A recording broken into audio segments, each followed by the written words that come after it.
تا خلافت کی بنا دنیا میں ہو پھر استوار لا کہیں سے ڈھونڈ کر اسلاف کا قلب و جگر، وہ چیز ان کے سامنے تھی، لیکن یہ ہے کہ اس کے لیے انہوں نے وہاں اس میں یہ لفظ استعمال نہیں کیا۔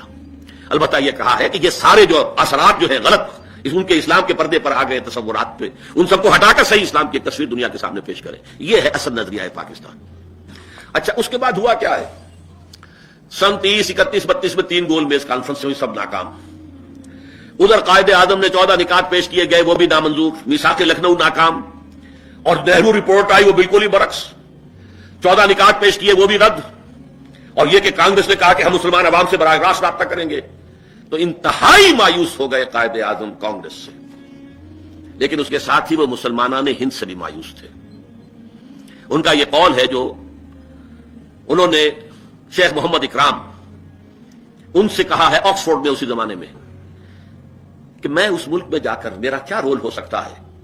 ہندو اس قابل ہی نہیں ہے کہ وہ اصلاح ہو سکے، اس کی ناقابل اصلاح ہے، اور مسلمانوں کا حال یہ ہے کہ ان کے لیڈر صبح کو مجھ سے بات کریں گے تو شام کو ڈپٹی کمشنر سے مشورہ کریں گے جا کر، اس لیے کہ یہ قوانین ہیں، خان صاحب ہیں، خان بہادر ہیں، یہ سر ہیں، یہ جاگیردار ہیں، یہ وڈیرے ہیں، تو ان کو تو ظاہر بات ہے کہ حکومت کے ساتھ بنا کے رکھنی پڑتی ہے۔ ایسی قوم کی میں کیسے رہنمائی کروں؟ وہ مایوس ہو کر جا کر بیٹھ گئے، انہوں نے اپنی پریکٹس شروع کی، ایک بڑا قیمتی جو ہے وہ گھر خریدا، بیٹھ گئے وہاں پر، گویا کہ ہندوستان کی سیاست سے کنارہ کش۔ لیکن تیسری گول میز کانفرنس میں جس میں قائد اعظم کو شریک نہیں کیا گیا تھا، یہ 1932 میں ہوئی ہے، علامہ اقبال گئے تھے، یہ موقع ہے جب ان کی ملاقات ہوئی ہے، اور ملاقاتیں ہوئی ہیں، اور دونوں نے ایک دوسرے کو پہچانا ہے، ولی را ولی می شناست۔ اقبال نے پہچان لیا ہے کہ مسلمانوں کا اس وقت سیاسی قیادت کا معاملہ اگر اس کا کوئی اہل ہے تو صرف یہ جناح ہے۔ میں نے یہاں اگرچہ کچھ اس کے جو حوالے تھے اپنے پاس درج کیے ہوئے تھے۔ اسلام مکمل ضابطہ حیات ہے، اسلام مذہب نہیں ہے، یہ 11 ستمبر 45 کو بھی کہہ رہے ہیں۔ بیورلی نکلز کو جو دیا انٹرویو 11 جنوری 1944 کو، اس میں بھی کہا ہے، 10 جنوری 38 کو گیا بہار میں کہا ہے۔ پھر یہ کہ مسلم لیگ کا جھنڈا اسلام کا جھنڈا ہے، نبی اکرم کا جھنڈا ہے، یہ جھنڈا گر گیا تھا، ہم نے دوبارہ اٹھایا ہے، اب یہ کہ اسلام کے جھنڈے کو لہراتا ہوا رکھو، یہ کہہ رہے ہیں علامہ اقبال۔ اسلامی قانون دنیا کا بہترین قانون ہے، 22 نومبر 1938 کو کہہ رہے ہیں، عالمی ملت اسلامیہ کا تصور دے رہے ہیں۔ یہ 7 اگست 1939 کو مغربی جمہوریت کا میں آپ کو پڑھ کر بعد میں بھی سنا دوں گا، انہوں نے کہا کہ یہ مغربی جمہوریت کے کوئی ایک معنی نہیں ہے، مغربی جمہوریت وہ ہمارے کام کی نہیں، صاف کہا ہے، اس نے تو دنیا کو سوائے 2 بڑی جنگوں کے کچھ بھی نہیں دیا، یہ ان کا کہنا ہے۔ اسی طریقے سے انسان خلیفۃ اللہ ہے، یہ ان کے ایک بیان میں موجود ہے۔ عید کا پیغام ہے 14 نومبر 1939 کا، 2 جدا قومیں، time and tied of London کو ان کا ایک جو تھا کہ یہ 2 جدا قومیں، ہندو اور مسلمان، بلکہ غیر مسلم، الکفر ملت واحدہ، غیر مسلم سب کے سب ایک ملت ہے، مسلمان علیحدہ ملت ہے۔ حزب اللہ حزب الشیطان 2 ہی ہے قرآن مجید جنہیں ریکگنائز کرتا ہے۔ اور اس سے بھی اہم بات میں آپ سے عرض کر رہا ہوں، civil and military gazette Lahore میں خطاب شائع ہوا ہے 18/1/46 جنوری 46 کا، اور یہ خطاب اردو میں تھا، اور یہ قائد اعظم نے خواتین کے اجتماع سے کیا تھا۔ اس میں فرمایا اگر پاکستان نہ بنا تو ہندوستان میں اسلام اور مسلمانوں کا نام و نشان مٹ جائے گا۔ عربوں کے کاز کے لیے کہا، نیو یارک ٹائمز کو ایک انٹرویو دیا تھا جس میں یہاں تک الفاظ آئے ہیں کہ ہم عربوں کے لیے جس شے کی بھی ضرورت ہوگی کریں گے۔ پوچھا گیا ہر شے سے آپ کی کیا مراد ہے؟ فرمایا violence, even violence if there is need of it, کھل کر کہہ رہے ہیں، طاقت استعمال کریں عربوں کی حمایت کے اندر۔ البتہ یہ کہ اقلیتوں کو تسلی دی ہے انہوں نے۔ لیکن میں یہاں آپ کو جو 2 حوالے سنانا چاہتا ہوں وہ اس اعتبار سے ہمارے ہاں بڑی غلطی یہ ہو رہی ہے کہ پاکستان کے نظریے کے لیے رجوع کیا جاتا قائد اعظم کی طرف، یہی غلط ہے۔ نظریہ پاکستان کے لیے رجوع علامہ اقبال کی طرف ہونا چاہیے، قائد اعظم کی طرف نہیں۔ علامہ اقبال مصور پاکستان ہے، مفکر پاکستان ہے، مبشر پاکستان ہے، معمار پاکستان قائد اعظم ہے، بانی پاکستان قائد اعظم ہے، مؤسس پاکستان قائد اعظم ہے۔ لیکن قائد اعظم نہ مفکر تھے، نہ فلسفی تھے، نہ ان کا کوئی تصنیف ہے، کوئی مصنف تھے ہی نہیں۔ ان کے لیے صحیح ترین تعبیر وہ ہے جو پیر جماعت علی شاہ نے کی تھی، بہت بڑے پیر تھے پنجاب کے، لیکن ساؤتھ انڈیا میں ان کے جتنے مرید تھے اتنے نارتھ انڈیا میں بھی نہیں تھے، بہت مرید تھے ان سے کسی نے کہا کہ جناب یہ آپ اتنے بڑے مرشد ہیں، اتنے بڑے عالم بھی ہیں، اتنے بڑے پیر ہیں، اور آپ نے ایک داڑھی مڈے کے ہاتھ پر بیعت کر لی؟ انہوں نے کہا نہیں، میں نے کوئی بیعت نہیں کی، اصل میں میرا ایک قومی مقدمہ ہے ہندو قوم کے ساتھ، مجھے اس کے لیے وکیل چاہیے، وکیل جو ہے وہ ماہر قانون ہو، وہ بحث کر سکے، اس کے اندر صلاحیت ہو اپنے نقطۂ نظر کو بیان کرنے کی، اور نمبر 3 یہ کہ وہ بکنے والا نہ ہو۔ اگر فریق مخالف خرید لے تو میں تو رہ گیا، ختم ہو گیا۔ یہ تین اوصاف ہے کہ جو ہونے چاہیے وکیل کے اندر۔ میں نے اپنی قوم کا وکیل بنایا ہے قائد اعظم کو، میرے نزدیک صحیح ترین پوزیشن یہی ہے، نتھنگ مور نتھنگ لیس۔ وہ نہ فلسفی تھے نہ مفکر تھے، انہوں نے فلسفے، فکر، روحانی اور نظری اعتبار سے، میں اب لفظ استعمال کر رہا ہوں، بیعت کی ہے علامہ اقبال کے ہاتھ پر۔ اگرچہ وہ فارمل بیعت نہ قائد اعظم کے ہاتھ پر کی تھی پیر جماعت علی شاہ نے، وہ بھی فارمل بیعت نہیں تھی، اسی طرح اقبال کے ہاتھ پر قائد اعظم نے کوئی فارمل بیعت نہیں کی۔ لیکن میں آپ کو جو اقتباسات دو سنانا چاہتا ہوں، اس سے آپ کو اندازہ ہو جائے گا کہ آیا واقعتاً یہ بیعت کے آس پاس بات پہنچ جاتی ہے یا نہیں۔ دیکھیے یہ تقریر ہے قائد اعظم کی، 21 اپریل ہی کی شام کی تقریر ہے، 21 اپریل ہی کو یہ چھپی ہے سٹار آف انڈیا میں 22 اپریل 1938 کو، یعنی صبح علامہ کا انتقال ہوا ہے، اسی روز کا یہ بیان ہے جو اگلے روز اخبارات میں چھپ گیا ہے۔ Mr. M. A. Jinnah said that the sorrowful news of the death of Dr. Sir Muhammad Iqbal had plunged the world of Islam in gloom and mourning. Sir Muhammad Iqbal was undoubtedly one of the greatest poets, philosophers and seers of humanity. Seers, جو مستقبل کے آنے والے حالات کو دیکھتا ہے، visionary. آپ نوٹ کر لیجئے، نہ صرف پوئٹ اور فلاسفر بلکہ سیئر۔ گاہ میری نگاہ تیز چیر گئی دل وجود، گاہ الجھ کے رہ گئی میرے توہمات میں، اور کھول کر آنکھیں میرے آئینہ افکار میں آنے والے دور کی دھندلی سی تصویر دیکھ، اور آب روانے کبیر تیرے کنارے کوئی دیکھ رہا ہے کسی اور زمانے کے خواب۔ پردہ اٹھا دوں اگر چہرے افکار سے، لا نہ سکے گا فرنگ میری نواؤں کتاب۔ اور وہ نظم جو ان کی ہے، آسماں ہوگا سحر کے نور سے آئینہ پوش، اور ظلمت رات کی سیما پا ہو جائے گی، پھر دلوں کو یاد آ جائے گا پیغام سجود، پھر جبیں خاک حرم سے آشنا ہو جائے گی۔ اور آنکھ جو کچھ دیکھتی، کون سی آنکھ؟ یہ آنکھ نہیں، یہ دل کی آنکھ۔ آنکھ جو کچھ دیکھتی ہے لب پہ آ سکتا نہیں، محو حیرت ہوں کہ دنیا کیا سے کیا ہو جائے گی۔ شب گریزاں ہوگی آخر جلوہ خورشید سے، یہ چمن معمور ہوگا نغمہ توحید سے۔ یہ سیر ہے، مشنری ہے، humanity of all Times. Quaid Azam کہہ رہے ہیں کہ یہ poet, philosopher and seers of humanity of all Times.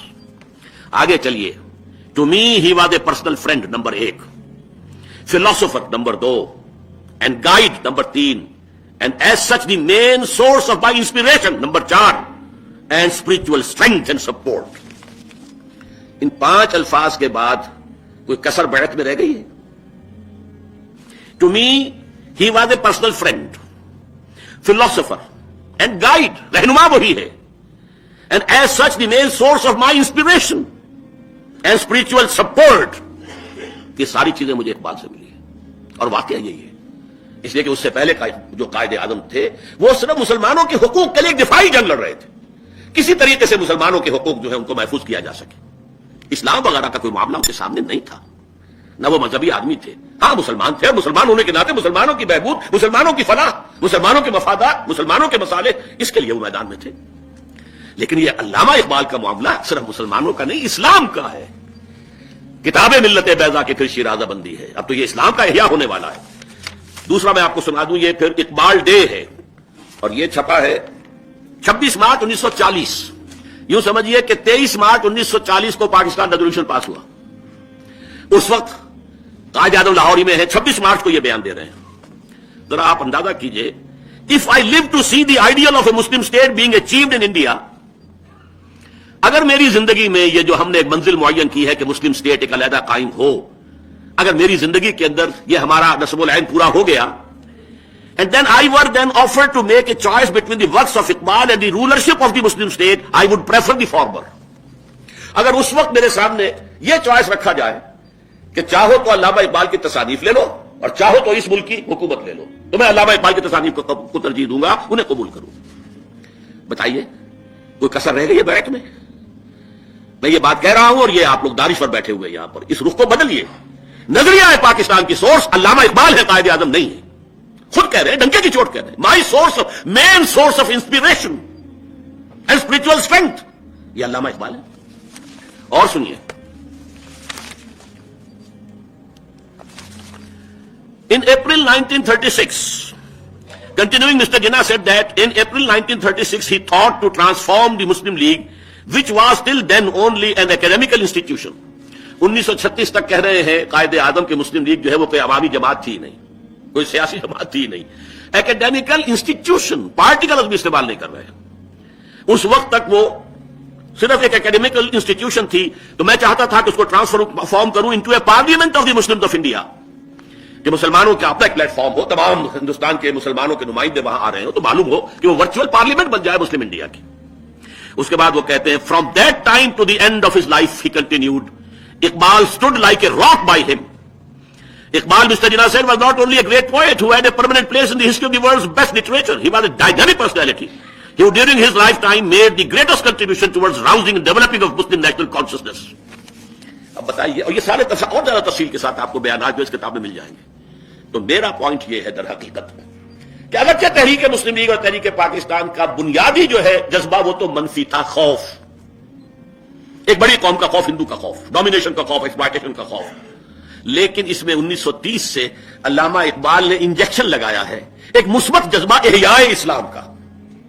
جیسے کوئی مریض پڑا ہوتا ہے اور گلوکوز کی بوتل ہے یا کوئی اس کی تھیلی ہے، گلوکوز جا رہا ہے تو آپ اسی میں انجیکشن لگا دیتے ہیں تاکہ کوئی اور ایڈیشنل پرک جو ہے وہ مریض کو نہ کرنی پڑے۔ تو اس پوری تحریک میں جو چلی آ رہی تھی 1906 سے لے کے 1930 تک کی 24 سالہ تاریخ جو ہے، یہ ایک اکیڈیمک انسٹیٹیوشن تھی، مسلمانوں کی، نوابوں کی، سروں کی، نوابزادوں کی، یہ در حقیقت جماعت تھی، اکیڈیمک انسٹیٹیوشن کہہ رہے قائد اعظم۔ اور یہ کہ اس وقت تک جو ہے معاملہ دفاع کا تھا، صرف اتنا ہی تھا۔ البتہ 1930 میں اقبال نے، جو سن 8 میں جس کی قلب ماہیت ہو چکی، جس کی بانگِ درا 1924 میں چھپ چکی، جو پورے ہندوستان میں ملت کا خودی خواہ ہونے کی حیثیت سے پورے افق کے اوپر چھا چکا ہے، اس نے آ کر مسلم لیگ میں انجیکشن لگایا ہے۔ اب یہ احیائی جذبہ، مثبت اسلام کے احیاء کا جذبہ، خلافت راشدہ کے نظام کی ایک مثال دنیا کے سامنے پیش کرنے کا جذبہ ہے کہ جو علامہ اقبال نے اس میں شامل کیا ہے۔ اب میں اس حوالے سے صرف ایک بات کہوں گا کہ قائد اعظم نے یقیناً ہندو اقلیت یا دوسری اقلیتوں کو بھی اطمینان دلانے کی کوشش کی۔ اس کے ضمن میں انہوں نے ایک تقریر کی تھی اسی لاہور میں 29 مارچ سن 44 کو۔ ایک نامدھاری سکھ ہوتے تھے سردار آتما سنگھ، اس میں وہ ساری موجود ہے اس کتاب کے اندر۔ تو انہوں نے فلیٹیز ہوٹل کے اندر ایک استقبالیہ دیا قائد اعظم کو، وہاں کہا کہ علیحدہ علیحدہ کیوں تک قوموں کی بات کر رہے ہیں، وحدت کی بات کریں۔ تو وہاں قائد اعظم نے جہاں یہ کہ علیحدہ قومی نظریہ اس کا تصور پیش کیا، ساتھ ہی یہ کہا کہ غیر مسلم اقلیتیں مطمئن رہیں، اگر ہمارا وہ ملک وجود میں آ جاتا ہے تو اس میں غیر مسلموں کے ساتھ نہایت عادلانہ سلوک ہوگا، اور یہ ہمارے دین کی تعلیم ہے، ہمارے نبی کی تعلیم، اور یہ صرف عادلانہ نہیں ہوگا، جنروسٹی والا ہوگا اس میں، بلکہ جس کو قرآن کہتا ہے عدل والاحسان، ان اللہ یامرکم بالعدل والاحسان، تو یہ صرف جسٹس نہیں، جنروسٹی کا حامل ہوگا ہمارا طرز عمل۔ در حقیقت یہی تھیم تھا 11 اگست 1947 کی تقریر کا قائد اعظم کا، جس کا میں نے عرض کیا کہ کلنٹن کو بھی وہی جملہ یاد آیا، اور جسٹس منیر نے بھی اسی کو حوالہ دیا، دہائی دی، اور کاوس جی نے بھی اسی کی گردان کی ہے، اور جو بھی اٹھتا ہے، اور یہ بھی ابھی جو آئے تھے شریف المجاہد صاحب، انہوں نے بھی اسی کی گردان کی ہے، جو بھی آتا ہے اسی کی بات کرتا ہے۔ حالانکہ اس میں بھی مین تھیم یہی ہے، you are free to go to your temples. یقیناً ایسا ہے، اسلامی ریاست میں غیر مسلموں کو مکمل مذہبی آزادی حاصل ہوتی ہے، ان کے عقائد کی آزادی ہے، ان کے عبادات کی جو چاہے کرے، ایک کو پوجے، 1000 کو پوجے، سانپوں کو، بچھوؤں کو پوجے، جس کو چاہے پوجے، اجازت ہے۔ You are free to go to your temples, you are free to go to your mosques. اور ہاں، مسلمانوں میں بھی، کیونکہ اسی تقریر میں 11 اگست کی تقریر میں کہا مسلمانوں میں بھی تو فرقے ہیں، اس میں اختلافات ہیں، انہیں بھی مکمل آزادی حاصل ہوگی۔ ظاہر بات ہے اہل تشیع اگر چند منٹ بعد روزہ کھولنا چاہتے تو کوئی انہیں مجبور نہیں کرے گا کہ وہ اپنے مسلک سے ہٹ کر چند منٹ پہلے روزہ کھولیں، ان کی اپنی نماز کا جو طریقہ ہے اس کے مطابق نماز ادا کریں، تمام مسلکوں کو آزادی ہوگی، ایسے ہی غیر مسلموں کو آزادی ہوگی، اور اسی طرح ان کے پرسنل لا میں انہیں آزادی ہوگی، شادی بیاہ جس طرح کریں، ان کے فیملی لا، ان کی انہیریٹنس، لا آف انہیریٹنس ان کا وہی ہوگا، پرسنل لا میں انہیں مکمل آزادی ہوگی، ان کے معابد جو ہیں ان کی حفاظت جو ہے وہ کی جائے گی پوری طریقے سے۔ بلکہ قرآن کی ایک آیت کے حوالے سے میں کہتا ہوں، مسلمانوں کو گویا کہ تعلیم دی گئی ہے کہ غیر مسلموں کی عبادت گاہوں کی مسجدوں سے بھی زیادہ حفاظت کریں، اس لیے کہ سورہ حج کی ایک آیت ہے وَلَوْلَا دَفْعُ اللَّهِ النَّاسَ بَعْضَهُم بِبَعْضٍ لَهُدِّمَتْ صَوَامِعُ وَبِيَعٌ وَصَلَوَاتٌ وَمَسَاجِدُ يُذْكَرُ فِيهَا اسْمُ اللَّهِ كَثِيرًا۔ صلوات صلوتا کی جمع ہے، یہودیوں کا سینگاگ صلوتا، اور بھی اور یہ جو گرجے ہیں اور خانقاہیں ہیں، صومعے ہیں، تو پہلے ان کا ذکر ہے، پھر ہے وَمَسَاجِدُ يُذْكَرُ فِيهَا اسْمُ اللَّهِ كَثِيرًا، وہ مسجدیں کہ جن میں اللہ کا کثرت کے ساتھ ذکر کیا جاتا ہے، ان کا آخر میں ذکر ہے۔ یہ ہے وہ بات جو قائد اعظم نے کہی۔ البتہ ایک جملہ ایسا ہے جہاں وہ کہہ گئے ہیں کہ ہاں ریلیجن جو ہے وہ پرائیویٹ افیئر ہے تمام انڈیویجولز کا، اس میں بو موجود ہے سیکولرزم کی۔